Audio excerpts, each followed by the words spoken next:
Greetings and salutations, this is Imperator Vespasian, and we're going to be doing a sort of how-to or let's build video. I've been asked to do one of these when I loaded up another video about a vehicle, and I was asked to do an assembly job, so here it is. This is a Leman, which is the standard battle tank of the Imperial Guard.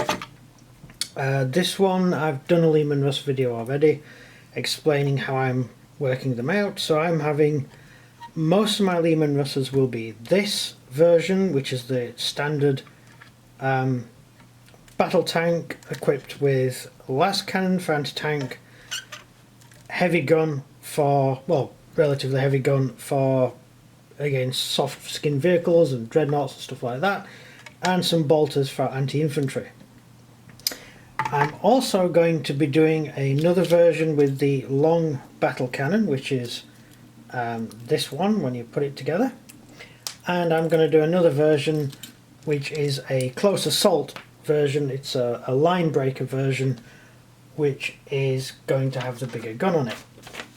So this version is the standard battle tank version, this version here, and that's the it's just the battle tank. Then we get the Vanquisher version. That's the version that has this very big gun on it when you assemble the big gun.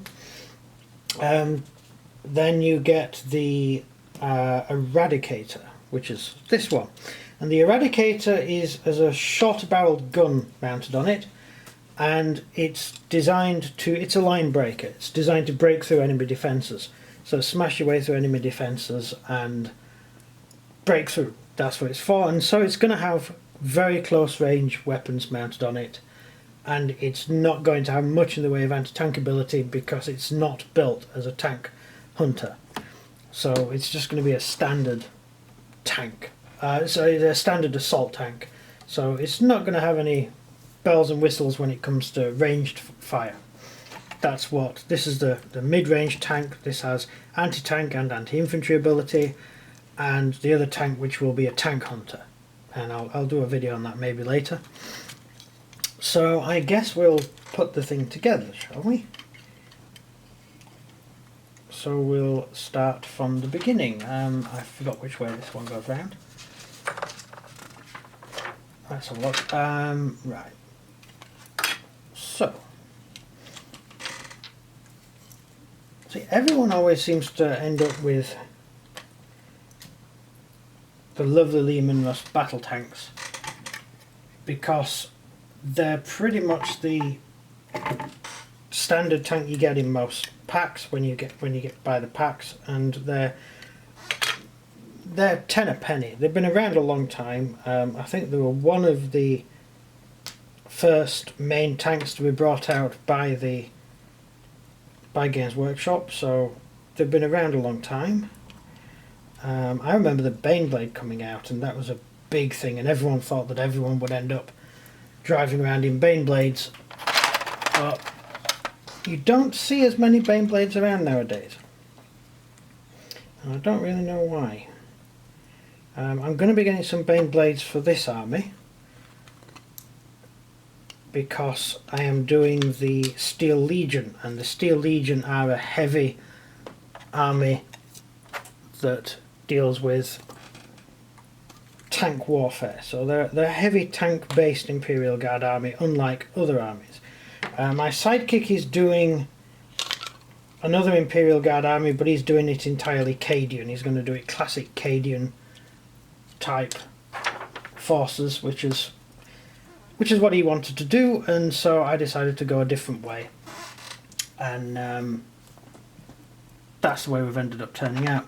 But I think I've done a pretty good job of designing this particular Imperial Guard army. I'm quite proud, in fact, of the Imperial Guard army I put together.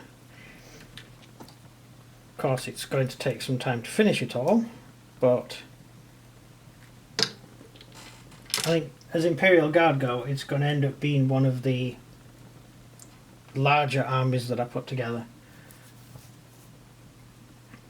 Now, saying that, my Chaos, my wife's Chaos army appears to be the biggest army so far. It's an absolutely enormous army, her Chaos army. So I'll put this together.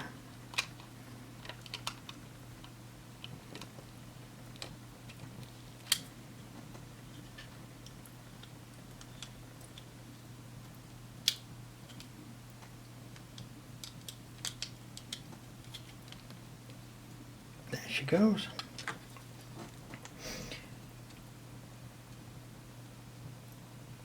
See, the tracks are the most complicated bit of this build.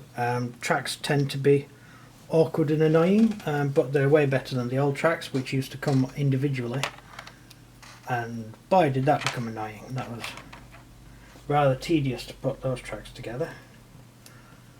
I need one. There we go.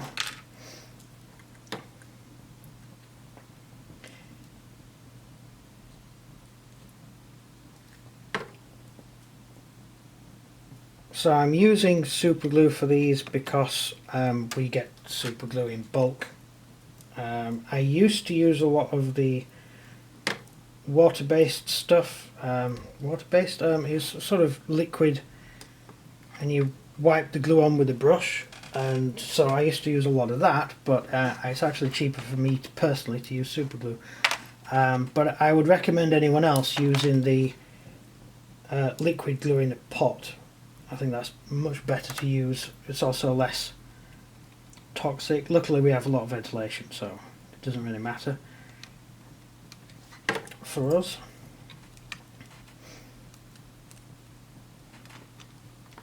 So the Leman Russ was found by the Space Wolves on a world during the First Crusade, which is a long time ago. And so you would have got a few Leman Russes knocking around during the Heresy period. I think it was about 100 years into the Crusade that the Leman Russ was first found, so they would have been around quite a lot by the time of Horus popping up, or Horus becoming a bad person. Although they would not entirely have looked like this version.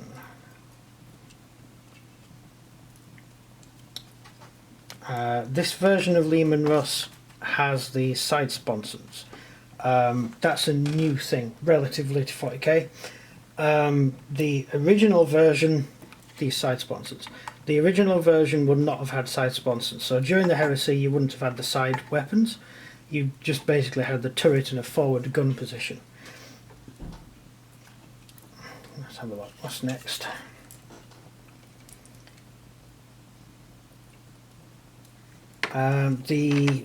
Also the standard weapons on the original Leman Russ was the battle cannon, which is what you get here, the stubby battle cannon. Although you would also have had the auto gun, which is this, on the front. So most of them would be a mixture of auto gun armed tanks and battle cannon armed tanks, which is that version. That would have been the standard versions you would have got back then. Also you would probably have got quite a few tanks going around with plasma weapons on them. The Heresy period Imperium was not as bereft of technology as current 40k era, so you would have had a lot more in the way of plasma weapons and things like that available, and so you would have had quite a few conversions on the spot of vehicles to give them plasma based weaponry to outgun them. This dropped off over time. To this day it is very rare to get Imperial Guard tanks equipped with plasma weapons. They're very rare, partly due to supply and demand, and also due to the lack of longevity of plasma equipment. It tends to burn out quickly, and the Imperial Guard do not have access, as the Space Marines do, to replace a lot of the plasma generators and things like that. So you would have to have a highly advanced world to equip a Leman Russ with that sort of weaponry.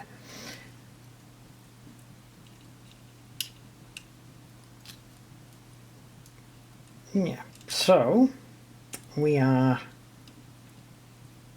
getting the tracks on. The most tedious part of the build is putting the tracks in. And that one's not been cut off its sprue properly. You may notice I took everything off the sprue first because I knew this would be a really boring video if you had to sit and watch me take everything off the sprue. And there's another one that I haven't done properly. This is why de-spruing takes time.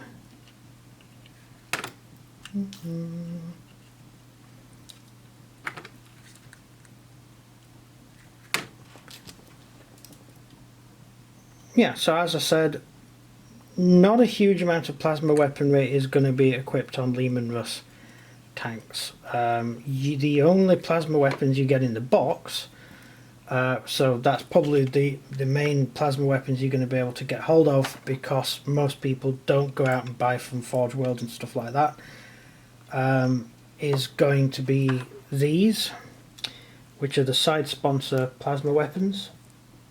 And they're fine. They're fine. They're going to do some damage, but they're not the... They're just standard plasma weapons, and is it really worth putting them on your tank? I don't know. I'd personally like to go for one of the very large plasma guns that goes on the turret, because they would do a lot more damage. The good thing about plasma weapons is they're a kind of a medium weapon, but they can fire a... So they could take out things like Space Marines and things like that quite easily, but against a big heavy target like a tank, they can actually go toe-to-toe with a tank.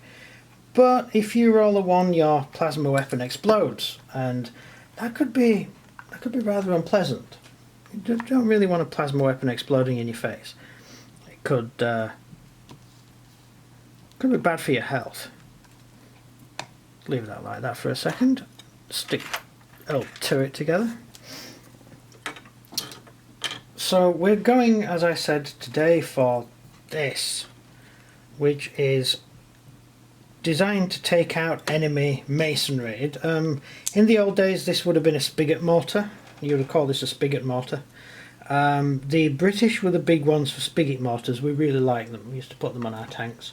But we had one tank armed with a spigot mortar per 40 tanks. So these were very, very rare in the British Army, and some of the tanks armed with the heavy masonry mortar, they actually would have had their guns taken out and replaced as time went on. So yeah, it's a great gun, but even the World War II British Army didn't want to sort of keep their tanks equipped with this sort of thing, because it is seldom they really come in handy unless you're actually fighting prolonged combat in a area with large amounts of bunkers. So you're going to use it in built up areas, because you can use this to destroy a building quite easily. That being said, the British, we did tend to use them against enemy bunkers and positions like that, but we actually preferred flamethrowers.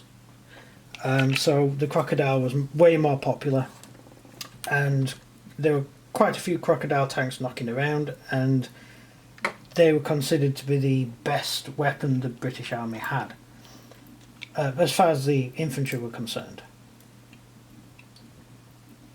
So there she goes. That's the mortar mounted on the turret. Now let that set. So back to this. So let's see what we do next. We're going to want to put the hatch on, the forward hatch. which is ideal for theoretically bailing out if the tank gets in trouble. This is actually an openable hatch that the crew can get in and out of. I'd say good luck to the crew trying to get in and out of that, actually, because but then again, I've seen quite a few tanks in the tank museum with extremely small hatches, so I would assume humans were a lot smaller back then. So yeah.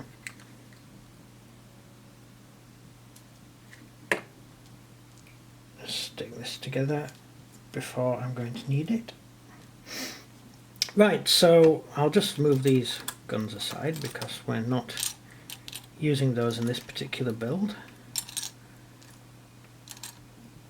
We're just sticking with the demolisher cannon. So we're going on for the forward gun, who's here.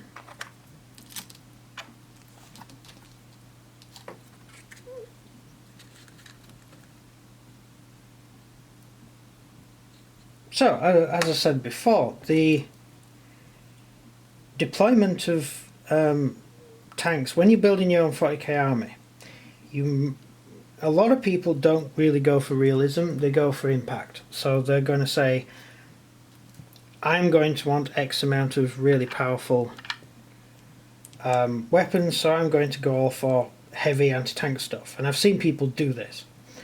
And so they'll go for a army, which is why the old army list would actually limit you as to how many certain types of tank you could get. So instead of something like this, they would go all for the tanks armed with the heavy demolisher cannons and stuff like that. So they go for the heavy weapons, not just on this but on all the weapons. Then they would come up against something like Tyranids and find out very quickly that they can take down the large Tyranid creatures, which is always good when you're fighting Tyranids. You know, taking out down Synapse creatures is handy. But then they would find themselves being overrun by infantry, and they would find that their extremely well armoured, well equipped tanks could not cope with the large numbers of enemy infantry, and so all their troops would get killed. And well, an army is built on infantry, it's not built on tanks. Infantry hold positions, tanks can't seize positions, in real life as well as game world. So you can't occupy a position with a tank, so you can't capture it. Therefore the Tyranids or the Orcs or whatever army you were playing that was infantry heavy, your nice big heavy armies couldn't really cope with it. So whenever I design an army, I always try to build in redundancy. So I have things that can fit certain niches. Hence I'm going to have one of these armed with the big mortar, and I'm going to have lots of these, which are your universal vehicle that can be used for both attack and defense. And then I'm going to go for the one of the big ones which can actually take out really big heavy enemy vehicles. So that's how the turret will slot on when it's done. So she's done. Go for the engines now. Engine wise, this is a little supercharge section that you stick on your tank, which everyone will put on anyway, I would assume.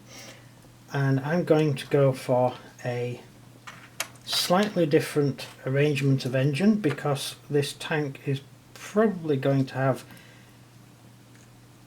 different needs in power consumption given the type of gun it has. It has a very powerful gun, and so I would assume the little pointy bits and the little tables and stuff, you know, little tray tables you eat your breakfast off inside the tank, are going to have to be positioned in different places, because you're going to have to store the shells for this thing, and that's going to take up a lot of room. This thing, not so much. So that's how the engine's deployed in this version, because the standard layout. And this version, I'm going to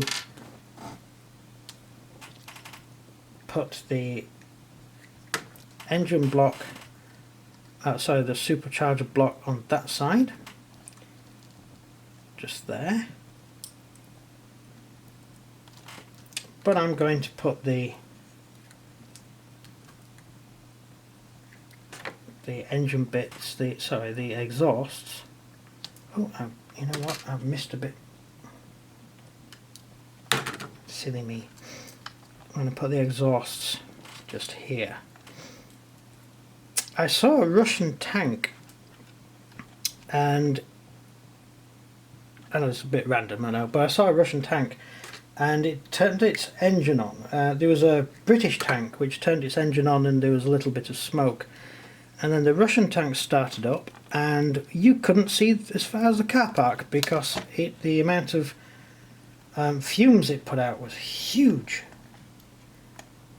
And I imagine in the 40k universe, the way that things are built and not really well maintained, I should guess that this tank would have a huge amount of stuff. Likewise, the British tanks. You have smoke launchers in 40k, just like in real life, you have smoke launchers. I have some here. These are the old smoke launchers, tiny little things. And you put the smoke launchers on the tank and the smoke launcher fires smoke. Some of the British tanks, they had funnels that ran underneath the tank, right underneath the tank, and came out in the sponsons at the side. And when it needed to make smoke, there was a little lever you pulled and it fired the engine exhaust out of the front. So you would create your own smoke field, which is quite cool. I'm not sure if it was used in a lot of tanks. I think it was a Cromwell that was used in. Oh no, hang on, no, it was one of the Crusader variants. It was one of the earlier War Crusader variants. So the A13 or A15, something like that. So it could actually blow smoke out of the front with its own engines, which is impressive, really. Yeah, so that's it so far. I guess the side sponsons are next.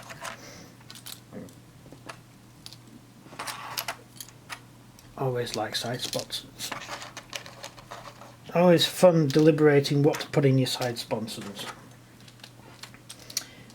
So we'll put them together. So with the side sponsons, we're going to be going for close range combat for this particular vehicle, because this vehicle is going to be it's got the exterminator cannon, is it? Whatever it's called. So it's going to be going in for relatively close range combat. Now normally your enemy is going to be at range with a tank, so with this you're going to have enemy infantry and stuff firing at you, you're going to have enemy light weapons firing at you, you need to take out those targets like las cannon, things like that. You can take them out with your heavy bolters. With this, it's going to be kind of assumed that it's going to be in close, so it's in built-up areas. It's going to be right up close to your enemy most of the time. Therefore, I'm going to be going for a more close range weapon. So the best close range weapon for a tank that I can possibly think of is a flamer. And that's because flamers hit automatically, which are awesome, and they are very short range, but for a tank, very useful. You could use flamers, sort of, if you think about it, in your side sponsons, you can fire at a 45-degree angle. So you can get in there, 90-degree angle. You could get in and you could fire any way with a flamer. So if you're crossing a trench, you could fire the flamer straight down the trench, automatically hit, no cover saves. Absolutely brilliant. Same if you're attacking a bunker or something like that. Doesn't help the people inside. The people inside are going to be in trouble either way. So flamers, best for this particular vehicle. Best thing you could do. So very much think flamer's the way to go with this particular top armament. And I know I've said this before, people always go for the anti-tank versions, you know, they go for the melters and plasma weapons as side weapons, but sometimes you have to think about the situation you're going to be in using this vehicle. So I am not going to use this vehicle if I select, when I build an army and I'm playing in the field. I am not going to be selecting this vehicle if I am not in a situation to use the vehicle. So I'll be using some of these instead, or another version which will suit the mode of play that we'll be using, or that I'll be using for this particular battle. So stick the sponsons on. Oh, that's upside down. Silly me.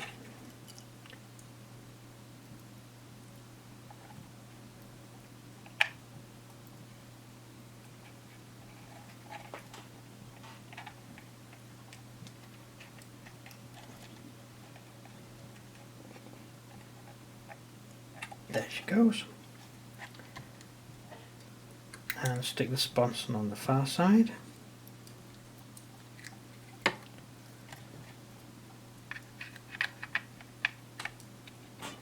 Like so, and we have ourselves two side sponsons. So I'll let them set before I mess around with them anymore and finish the turret. So normally I would put a crewman of some kind in the turret or something like that. I am waiting to get some more heads. I want to swap the crewman's heads, that's these guys, for Imperial Guard Scions, because they've got breathing masks and my army is the Steel Legion. I've already explained this so many times, I'm not going to explain it anymore. So in this particular instance, just as a one-off, I am actually going to seal the turret. Not something I would normally do, but for this instance I'm going to seal the turret. Also, this is the sort of tank that's going to be really close into the enemy, so I should guess they'll probably seal their turret anyway. You're going to want your hatch down when you're in such proximity to the enemy that you're going to be using flamers. I think the crew would be more than wise to keep their heads down. So stick this on.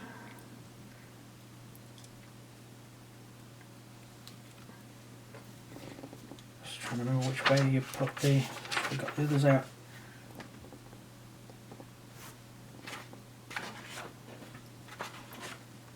Useless piece of paper.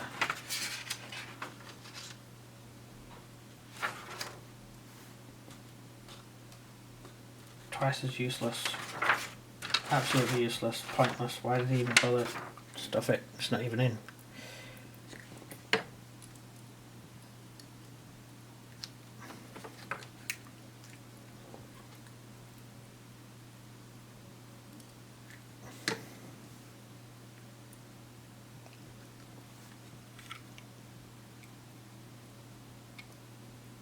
So again, it's going to be, it's a line breaker, so it's a tank that's going to designed to break the enemy line, so there's a chance it could be going in at night. So I've given it a nice searchlight to light the way. There was an interesting battle in Arab-Israeli war where the Israelis attacked the Arabs, and the Israelis put all their lights on, or their front light, their driving lights on. And this was to trick the Arabs, because the Arabs figured the Israelis would never be stupid enough to put their lights on during battle. And so the Arabs assumed they were fellow Arab allies and lost. Sneaky people. Right, so we have flamers, and for the very forward weapon, right, this is a tank that's going to be taking out, targeting enemy troops. It's a line breaker, as I said, So the forward gun is going to be a heavy bolter. I'm just putting enough glue in to tack it, because that means later on I can always change the gun if I change my mind. So just a tiny little dab, which is enough to hold it in place, but not enough to make it set. Sorry, not enough so you can't just pull it out with a bit of force. That's a little sneaky trick I learned. And if you use the liquid-based glue, you can't do that, because liquid-based glue melts the glue into position. So that's where I've gone there, and I will stick the turret on, and there she is. Now I need to add the last part, which is the most important for any tank in the 40k universe, the ability to hide from your enemy. 40k rules allow you to spend one turn classing the vehicle as in cover if you have some nice smoke launchers loaded on it, and there we are. That is a completed Leman Russ tank from scratch to finish, with a couple of mistakes I made, but you know, I fixed it now. Hatch closed because you're going into combat. Hatch even level.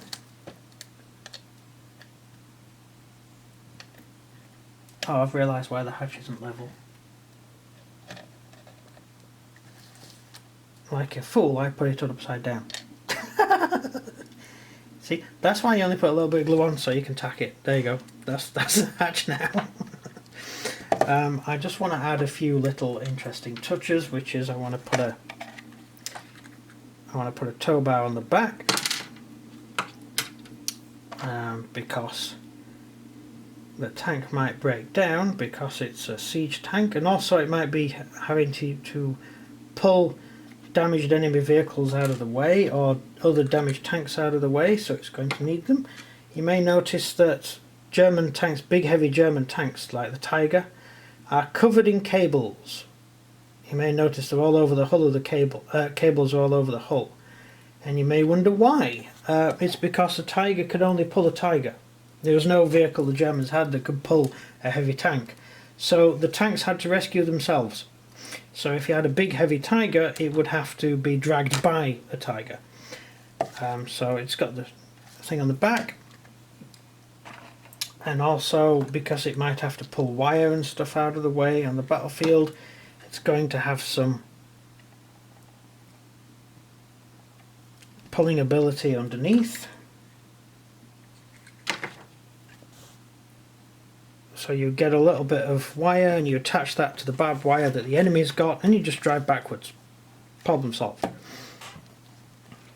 Right, and last but not least, the engine grill, which goes on, oops, dropped it, which goes on the back, like so, and that's it. That is the finished tank. Complete tank right there. So that's it. Let me know what you think of the build and what you think of my decisions in the way I deployed the armament. It's all based around heavy anti-infantry and a ability to take out enemy bunkers and trench lines and buildings. And up against this guy, they hardly look the same, because this has got a anti-dreadnought weapon, dreadnought weapon, weapons to take on infantry, and an anti-tank weapon. Too neutral. This is entirely based around taking out large numbers of enemy infantry. So in my analogy before about Tyranids, this would be great against Tyranids, because it's all anti-Tyranid tank. So that's great. In fact, I've changed my mind. I'm going to change all these and I'm going to make them all into this, and because we've got Tyranids coming on the horizon, I have a feeling we're going to need it. So that's it. That's pretty much the video. This guy is left over because I haven't put him in the turret, and I'm going to make him into a pilot. I know that sounds strange. Keep a lookout. I'll show you a video later. Okay, thank you very much for watching. This has been Imperator Vespasian. Please leave any comments or likes or dislikes in the comment section, and that's me done. Thank you for watching. Goodbye.